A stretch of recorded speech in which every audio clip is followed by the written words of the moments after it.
ठीक है। Question number 3 क्या है, if a unit vector a makes angle π/3 with i cap. एक कोई यूनिट वेक्टर है ए, यूनिट वेक्टर है, इसका मतलब उसका मैग्नीट्यूड कितना है 1 है, ठीक है। अब ये जो यूनिट वेक्टर है ये आई कैप के साथ एंगल बना रहा है कितना, π/3, ये दिया हुआ है हमें। अच्छा, इनका एंगल का फॉर्मूला क्या होगा, आपने एंगल का फॉर्मूला पढ़ा हुआ है? एंगल का फॉर्मूला क्या होता है बोलो? इन दोनों का डॉट प्रोडक्ट अपॉन में ए वेक्टर का मैग्नीट्यूड और आई कैप का मैग्नीट्यूड, यही तो मीनिंग हुआ इसका। अब a vector into i cap equals to, यहाँ पर अपॉन में देखो, अगर आप इसकी वैल्यू भी 1 है और आई कैप की वैल्यू भी 1 है, और इधर क्या चल रहा है कॉस थीटा। थीटा की वैल्यू अगर आप देखो तो थीटा की वैल्यू कितनी है, π/, कितनी दे रखी है, फर्स्ट एंगल कितना बना रहा है π/3, ठीक है। तो यहाँ से ए जो है, ए नहीं इसका नाम A1 रख दो, या आप ऐसा मान लो कि जो हमारा ए वेक्टर है वो सपोज करो मान लो A1 आई कैप, A2 जे कैप और A3 के कैप, ऐसा मान लो आप थोड़ी देर के लिए, ठीक है। और यहाँ पर आप चाहो तो पहले वैल्यू भी पुट कर देना, ए वेक्टर की वैल्यू आप पुट करो, कितनी है A1 आई कैप, A2 जे कैप और A3 के कैप, ये रख दिया आपने ए की वैल्यू। और इनटू में क्या चल रहा है बोलो, आई कैप, और अपॉन में इसका मैग्नीट्यूड भी 1 और आई कैप का मैग्नीट्यूड भी 1, और कॉस कितना π/3, ठीक है। अब कॉस π/3 बताओ कितना होता है, कॉस π/3 होता है कितना 1/2।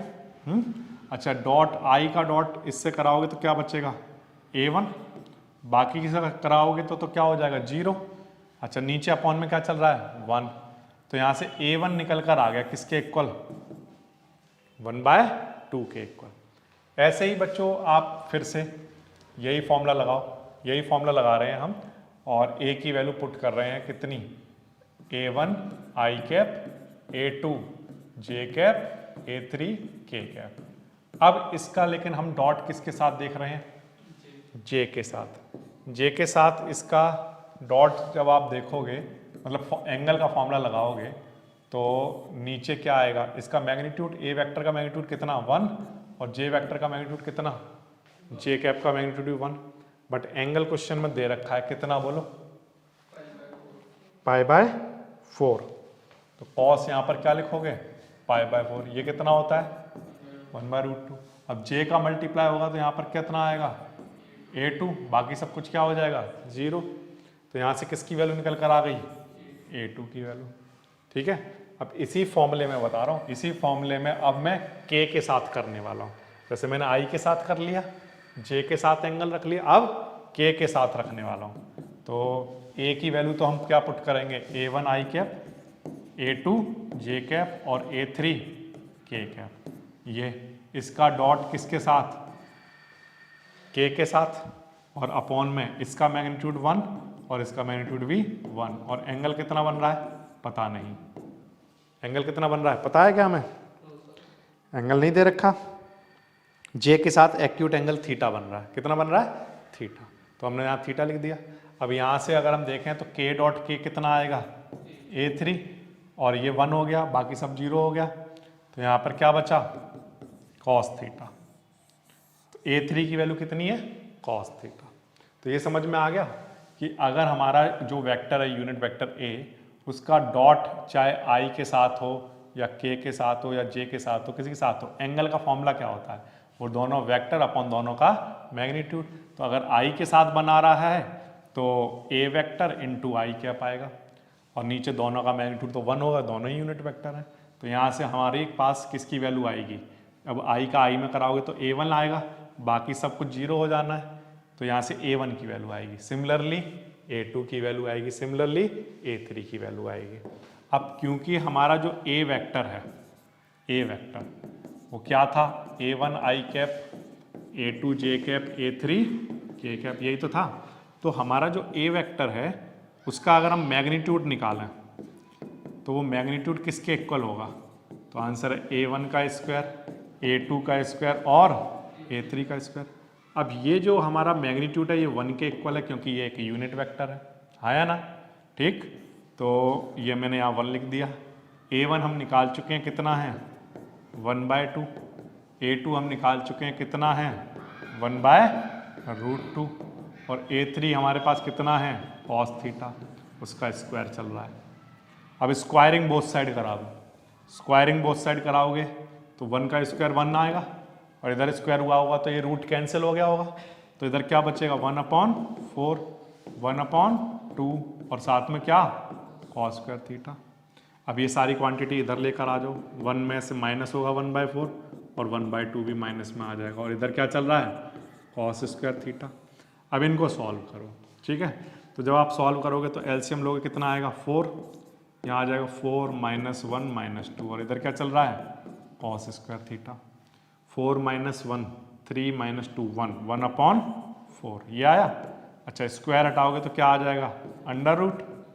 तो यहाँ से cos थीटा इक्वल्स टू कितना आया 1/2, या हम ये कहें कि cos थीटा इक्वल्स टू 1/2 कब होता है cos π/3 पर। तो यहाँ से थीटा की वैल्यू कितनी निकल कर आ जाएगी π/3, ठीक है। इस तरह से करोगे। तो फिर से देखो फटाफट से कैसे करोगे। आपको करना ये है कि आपके पास कोई एक यूनिट वेक्टर है, वो आप अपने मन से मान लो कि मान लो ये रहा होगा कोई वेक्टर, इस वेक्टर का आई के साथ एंगल दे रखा है कितना π/3, ठीक है। जे इसी वेक्टर का जे के साथ एंगल दे रखा है π/4, इसी वेक्टर का के के साथ एंगल दे रखा है थीटा।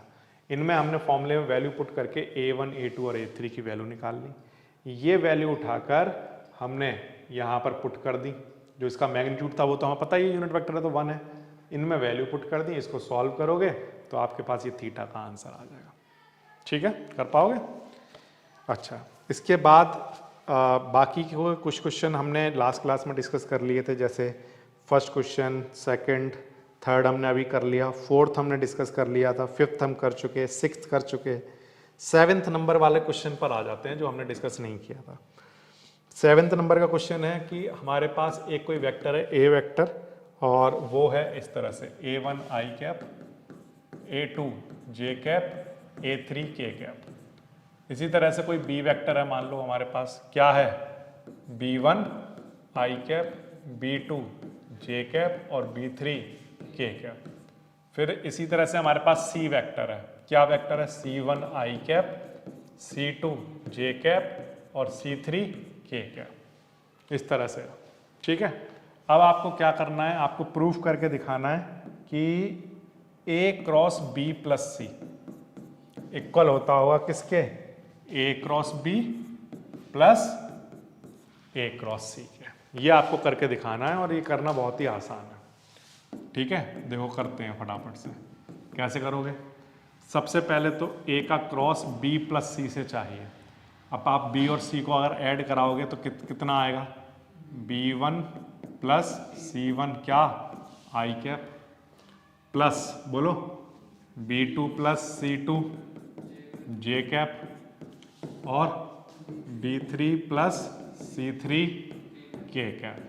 ये आएगा अगर हम अपनी लेफ्ट हैंड साइड को लेकर चलें सिर्फ, तो आया ना। तो हमें बेसिकली इस क्वांटिटी का क्रॉस हमें इस वाले वेक्टर से कराना है B प्लस C से, और जबकि हमारा A वेक्टर है क्या, A वेक्टर हमारा ये है A1 i cap, A2 j cap और A3 k कैप। तो अब इस वेक्टर का क्रॉस इससे कराना है हमें, ये हमारा A वेक्टर है और ये हमारा B प्लस C वेक्टर है।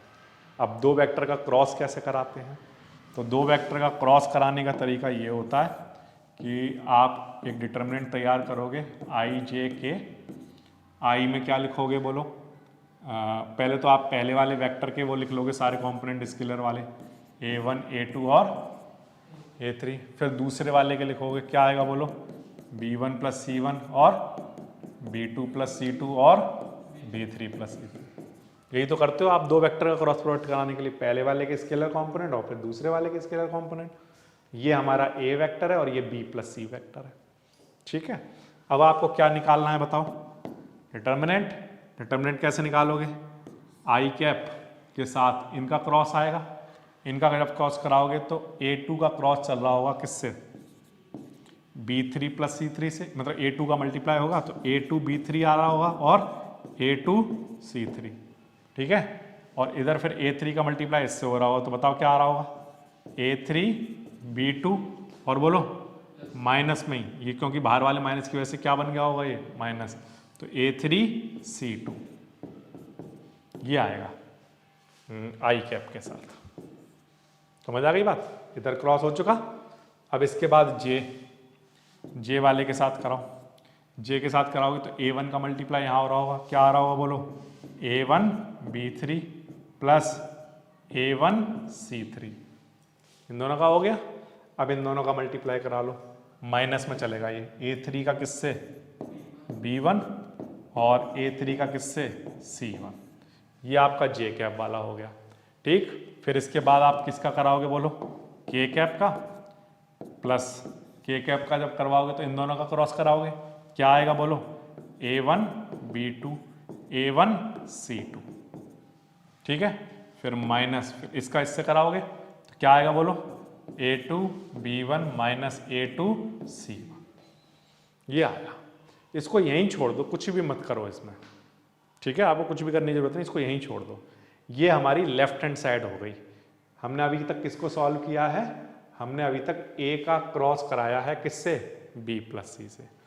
अब आप क्या करो, A क्रॉस B निकालो और A क्रॉस C निकालो। अब A क्रॉस B कैसे निकाला जाएगा और A क्रॉस C कैसे निकाला जाएगा, तो A क्रॉस B निकालने का तरीका ये होगा, मैं यहाँ लिखता हूँ A क्रॉस B।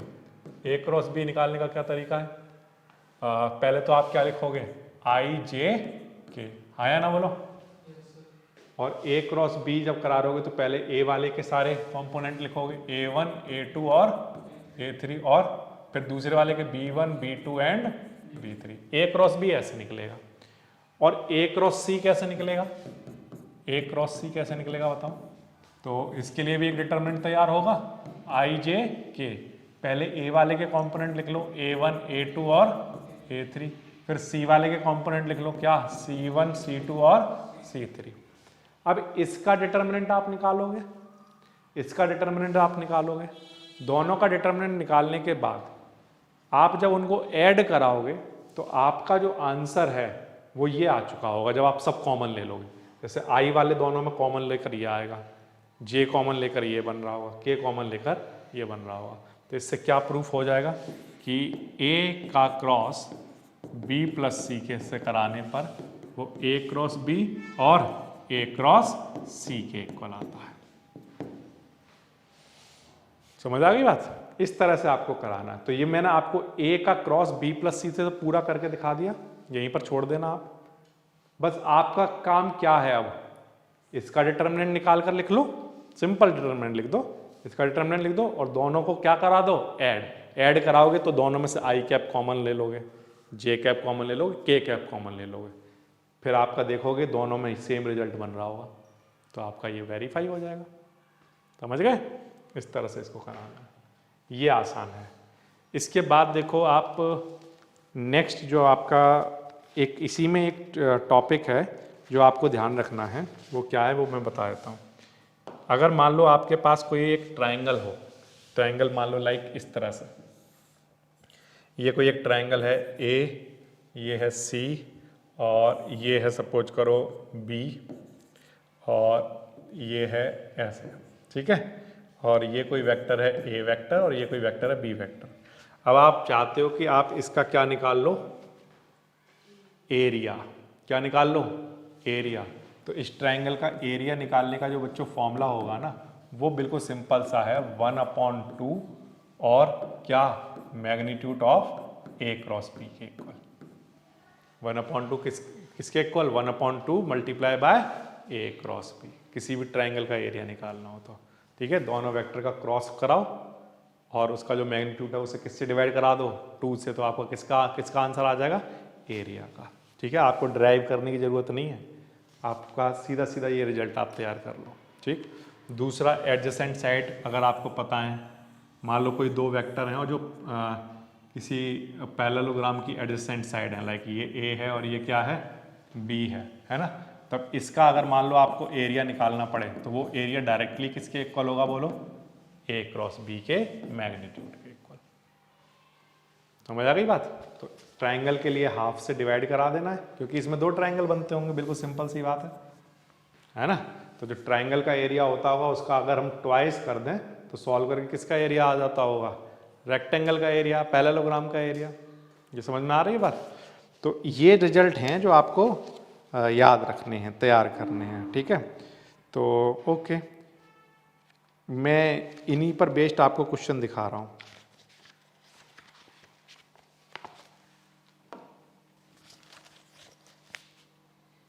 देखो question number 9, find the area of the triangle with vertices. एक ट्राइंगल है, ठीक है, ये एक ट्राइंगल है, इस ट्राइंगल की वर्टिसेस गिवन है, क्या क्या है, 1, 1 एंड 2, और एक और वर्टिसेस है, बोलो क्या है, 2, 3, 5, और एक और वर्टिसेस है क्या है, 1, 5, 5। इस तरह से है, ठीक है। आपको क्या करना होगा, आपको इसका एरिया निकालना है। एरिया निकालना आसान है, कैसे निकालेंगे हम एरिया, हम ये वेक्टर निकाल लेंगे, ये मान लो ए वेक्टर है, ए बी, और ये बी वेक्टर है, ठीक है। इन दोनों का हमें क्या चाहिए होगा, क्रॉस। तो एरिया जो है वो इक्वल होगा ए क्रॉस बी के मैग्नीट्यूड के इक्वल, है ना। तो पहले तो हमें ए वेक्टर पता करना पड़ेगा। ए वेक्टर हमारा किसके इक्वल है बोलो, ए बी के। और ए बी आप कैसे निकालोगे बोलो, बी माइनस ए करके, और बी माइनस ए कैसे कराओगे, 2 - 1 1, और 3 - 1 2 जे कैप, और 5 - 2 कितना, 3 के कैप। ये हमारा ए वेक्टर आ गया। अब इसी तरह से बी वेक्टर निकालोगे, बी वेक्टर हमारा किसके इक्वल है, बी सी के, आया ना बोलो, किसके इक्वल है, बी सी के। तो ये किसके इक्वल होगा, सी माइनस बी, यस, सी माइनस बी के इक्वल होगा। तो सी माइनस बी कराओ, 1 में से 2 माइनस कराओ, कितना आएगा, माइनस आई कैप, 5 में से 3 माइनस कराओ, 2 जे कैप, और 5 - 5 कराओ, 0 के कैप। तो ये हमारा बी वेक्टर आ गया। अब हमें एरिया निकालने के लिए क्या चाहिए, ए क्रॉस बी, है ना, ट्राइंगल है ना, ट्राइंगल के लिए 1/2 भी आएगा, आ गया। तो पहले तो आप ए क्रॉस बी निकालो। तो आप ए क्रॉस बी निकालोगे तो कैसे निकालोगे, तो आंसर है, पहले लिख लेंगे आई जे के, और फिर ए वेक्टर के स्केलर कंपोनेंट 1, 2, 3, बी वेक्टर के स्केलर कंपोनेंट -1, 2 एंड 0। अब इसका आप डिटर्मिनेंट निकाल लो। तो आई के साथ क्या आएगा, 2 × 0, और 3 - 2 6, फिर जे के साथ 1 × 0 0, फिर -3 + 3 बन जाएगा ये, फिर प्लस के कैप के साथ कितना, 1 × 2 कितना, 2, और फिर +2 बन जाएगा ये, ठीक है।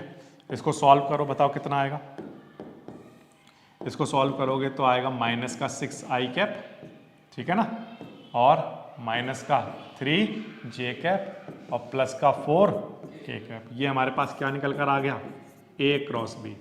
अब हमें इसका क्या चाहिए होगा बोलो, मैग्नीट्यूड, ठीक है। इसका मैग्नीट्यूड निकाल लो, -6 का स्क्वायर, और -3 का स्क्वायर, और 4 का स्क्वायर, ठीक है। ये कितना बनेगा, 36, 36, और ये कितना बनेगा, 9, कितना हो गया, 45, 45 और 16, 45 + 16 कितना बनेगा बोलो, 61, यस, कितना आ गया, √61। अब हमें निकाल कर देना है एरिया। एरिया ऑफ ट्राइंगल किसके इक्वल होता है, 1/2, और magnitude of A cross B. तो 1/2 ऐसे ही ठीक है, magnitude of A cross B कितना आया है, √61। यही आपका आंसर बन जाएगा, √61/2। इतना स्क्वायर यूनिट एरिया रहा होगा, ठीक है ना।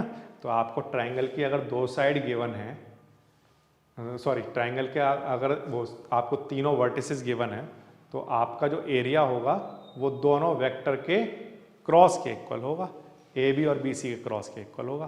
तो पहले ए बी निकाल लो, फिर बी सी निकाल लो, फिर ए बी और बी सी वेक्टर का आप क्रॉस निकाल लो, क्रॉस निकालने के बाद उसका मैग्नीट्यूड निकाल लो, फिर मैग्नीट्यूड को 2 से डिवाइड कराओगे, ये आपका आंसर बन जाएगा।